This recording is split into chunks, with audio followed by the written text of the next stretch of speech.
Hello. It's really, really nice to be here today. So thank you very much for inviting us, Hannah, and everybody else involved in the consortium. My name's Laura Guthrie, and I work with Bamboozle Theatre. And I've brought my colleague. My name's Dawn Bowden, and I'm a senior associate artist with Bamboozle Theatre Company. We're going to do just a short presentation about the work of Bamboozle, and just tell you a little bit more about the kinds of work that we do. So we're going to go first, and Dawn's going to do this as a kind of tag team, and Dawn, you're going to do the clicking. So It's the side button, not the middle. Exercise is a good start. Yeah. So Bamboozle, we're a theatre company. We're based in Leicester, and we've been going for about 25 years now. We're a charity. We work with disabled children, young people and their families. And we use theatre and provide creative opportunities to enable children and young people to connect with and communicate with the environment around them. click. So this is our mission, to offer learning disabled children and young people, along with families and carers, innovative opportunities to interact meaningfully with the world and to confound expectations of what disabled children can achieve. So we want to ensure that the children, the young people that attend our sessions, get the best possible deal that we can give them. We offer them ways to interact that they may not get the chance to do, the chance to take part in and shape a piece of immersive theatre, for example, create a piece of music, and most importantly, to relax with others, with their peers, with their families, in an environment without expectation or judgment. Me now, it's you now. So, as a company, we follow the model of the social model of disability. Now, kind of because there's a lot of people in this room with a lot of experience, I'm going to assume that most people know what that is. We can talk about that in more detail in the question and answer section later if you want to. But for us, what this means is that we work on the basis with our children that they will have already faced lots of barriers to take part in arts and culture activities already. And we work with children and young people who are described as having profound and multiple learning disabilities, or who are described as being on the autistic spectrum. And also children who are described as having complex needs. We work in schools, residential homes, and we also work in community settings and art settings such as theatres and art centres. We work across the whole of the UK, and we also do quite a lot of work abroad now as well. So there's three arms to our work, really. We tour shows. We're a theatre company, so we tour shows. And these shows are specifically designed for their intended audience. So if it is for an audience that are described as having profound and multiple learning disabilities, our shows are designed with those children in mind. We perform to no more than 6 children for each performance. So we go into schools, we also tour to theatres as well. When we're going to schools, we will have no more than 6 children in the audience and 3 artists, so that we can give the maximum quality of attention to those children. Similarly, with children on the autism spectrum, a maximum of 6 or 4 if we feel that those children are harder to reach. The shows are approximately 50 minutes long, but there's flexibility within those shows as well. We work with schools, so we do an awful lot of work with schools. Our work in schools has increased over the years, from inset training to 1-year or 2-year complete culture change projects. We have a specific approach that we're going to be talking a little bit about in a moment, and we share that approach with staff in schools as part of an education programme. And then the final strand of our work is the work that we do with families. We work in several ways with families. One way is that we create theatrical experiences for families, and these are for families with children with profound and multiple learning disabilities, complex needs, and children on the autistic spectrum. But importantly, it's experiences that involves the whole family. So it's not just the child that comes, it's the whole family that comes. And that whole family can be just mum, it can be mum and dad, it can be auntie, it can be friend from across the road. The format of the family is however that family decides is the format of the family. The experiences that we create are experiences that they can share together. That's the important thing for us in these particular activities that we run. And we find ways to engage with those that have the least access to cultural and theatrical experiences. We do it primarily through multisensory work and immersive theatre work. We'll talk about that a little bit more in a minute. But we also, as well as that, the other strands of our family work are that we run sessions for young adults aged 19 and over who are described as having profound and multiple learning disabilities. And they are run during the day, in the week, and we might run a programme of, say, 15 sessions in a block. These are all free to the families. We fundraise to enable us to be able to offer these free to all our families, both family theatre work and the 19 plus work. That's the title we give it, 19 plus. And we also run mentoring sessions for families where artists will go into the family home and work with the family as a whole on creating creative experiences in the family home using the Bamboozle approach. Next slide, please, Dawn. So when the families come for our immersive theatre experiences, they come for a whole day. They'll come to a theatre or, well, they're always theatres actually. We tend to use theatres in Leicestershire and Nottinghamshire mostly. They take part in the show as a whole family. They'll explore the world of the show, which will include characters, puppets, live music, and also a large amount of multisensory elements to the performance. And the families get to interact with the show and make decisions about where the story might go. There's nearly always a baddie in the story, and usually the baddie gets its comeuppance, and the comeuppance is decided by the children, so you can imagine the vast array of different hideous things that happen to our baddies over the years. Okay, next slide please, Dawn. Thank you. So we've been working with families now for 15 years, well, over 15 years. And sadly, a lot of the barriers that those families and those children faced 15 years ago are actually still there today. They haven't changed massively. And those barriers are really primarily based around the expectations and assumptions that people have about what those children might be able to achieve, what they might be able to do, where they might be able to go, how long they might be able to be in a given space. It's often assumed that these children can't take part in theatre or might not want to, or for whatever reason it's not going to be accessible to them. So, and one of the other things we find as well, which we were just talking about earlier on, is that for a lot of these families, their experiences of going to the theatre or taking part in cultural activities has been one where they felt very judged, where they felt perhaps embarrassed by how people are responding to them and their children or their family group. And so they might feel quite reticent about trying something new and coming to somewhere they've not been before, or coming to a theatre company that they've not been to before. So those are the kind of barriers that we try to address with not just the work itself, but also the experience of the families in the lead up to coming to our work. So next slide, please, Dawn. It's me. No, it's still me. Oh, still me. Sorry. So in order to do that, what we try to do is build trust with our families from the outset.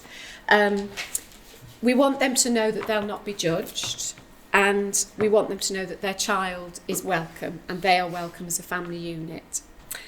And this often develops over time. So many of our families have been coming to us for many years, 15 years in some cases. But if we get new families, some of the things that we might put in place in order to support those families is that we will talk to them before they come to us. We'll talk to them about the kinds of information that we need and what to expect on the day. We'll give them detailed information about the basic resources, simple things like parking, how are they going to get into the building, information on what to expect in the building, are there changing facilities, what kind of changing facilities are there. We've fairly recently bought a portable changing table, and we have our own hoist, and we're trying to raise money to get a portable hoist as well, because that hoist is getting a bit old now. But things like that we found are really important. Our creative and theatrical input is something we can do relatively easily, but actually there's been lots of things over the years that we've learned make that process so much better for the families, and simple things like having changing facilities and the families knowing that they're going to be there for them is just really important, particularly if they're coming for a whole day, which they often are. The length of the sessions, how long are they going to be expected to be with us? Is there going to be a chill out area? Is there going to be somewhere the families can go or the child can go if they're not feeling comfortable for whatever reason? And we'll also talk to the families about specific access requirements, what they like, what they don't like, what triggers there might be for the children. What we don't ask for are detailed diagnosis or medical information. And we don't ask for that because we're not medically trained and we're not assessors. That information, as useful as it is for the families, obviously, for us it's not particularly useful. What's useful for us is to know, will that child have the best time if they can touch and feel things? Will they have the best time if they're given plenty of time and space? Do they like being in a group? Do they like working one-to-one? That's the kind of information that's useful to us. That doesn't mean to say that if a parent wants to give us medical information, we won't accept it. Obviously we will. The safety of the child is absolutely paramount. All of that really helps us to build up a picture of the child and the family, and it helps to reassure the family that for us, the child is central to our thinking and central to our planning. Now it's you. I was going to talk a little bit about a family that have been coming to us for about 5 years now. And as Laura was talking there were so many things I was thinking about this particular family, and we'll call them the Batemans. The family of 6, mum and dad, and 3 brothers and a sister. And Sam was the child when they first came. Sam was 5, and he had a autism diagnosis. Subsequently, his 2 twin brothers, one has been diagnosed as being autistic, and the other brother is currently being in the process of being diagnosed. And when they first arrived, Sam was about 5, and we were in a theatre space where there was a lot of potential for doing circuits. So Sam did a lot of circuits. So he was running down the stairs, round the outside of the swimming pool, up the lift, and back into the space where he would stay for a few minutes, and then he would go out again and Mum would follow him. So I had fleeting conversations with Mum at our first session that they came to. The next year they came, I had more chance to talk to Mum, different environment. Sam was able to go outside, and I think, Laura, you went off with Sam and a puppet, and I had a better chance to talk to Mum and got to know Mum a little bit better and started to appreciate the challenges that family were facing at that time and still face now. And in fact, I would say potentially the challenges they're facing now are worse than what they were facing then, because their children are older. How difficult it was for her. And I think the overwhelming sense I had from her as a mother was how hurt she felt by some of the reactions of people when they were out and about as a family. The youngest boy, because potentially he was a runner, so that was potentially a more obvious thing. But the twin brothers, because maybe they just didn't fit in the way that other children did. So she had real issues. All the kids went to mainstream school. Not only did she have rolling eyes, looks, stares, comments, but she had parents marching up to her with criticisms of their children and how they were affecting their child's school experience. I mean, horribly hurtful. So they continue to come and have continued to come. And I suppose focusing most on Sam, the boys have got older and they've got a bit cooler now. So they're a little bit less... They originally were very up for getting involved with dealing with the baddie. Now they're a little bit older. They're a bit cooler about it, but they do get involved. But I think the noticeable difference is Sam. And Mum said this at the last session that they came to at Curve. Now, I don't know if anyone's ever been to Curve Theatre, but it's a big circle. And you go out of one door and you can go all the way around and you can just go round and round and round, and it can be a nightmare for us. Sam came and Sam stayed for the whole day. He went out for lunch and came back in. I talked to Mum at the end and she was extremely happy with the fact that Sam had stayed in the room. And not only had he stayed in the room, but he'd engaged with the character more than once, which she'd not seen him do before.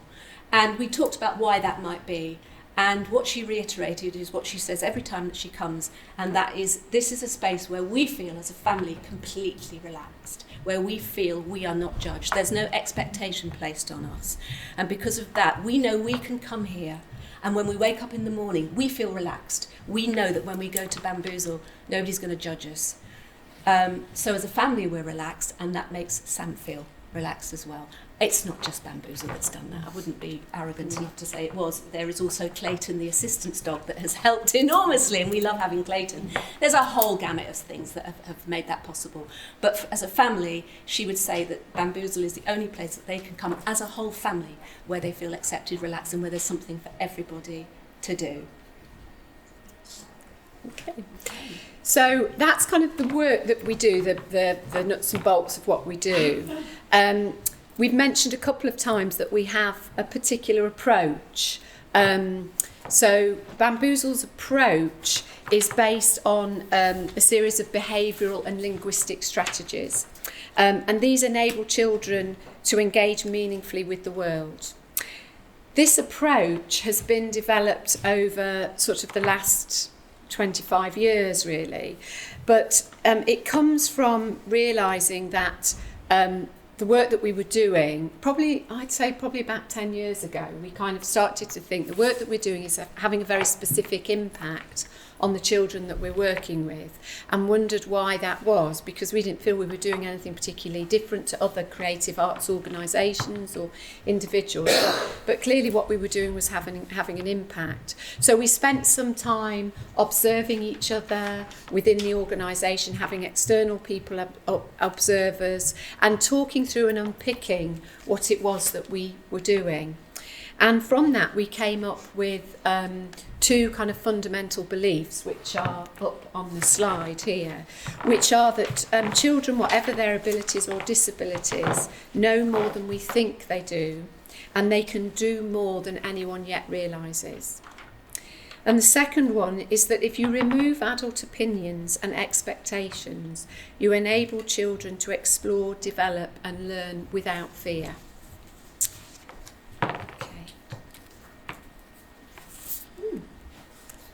Oh, I've gone backwards. Have you gone backwards?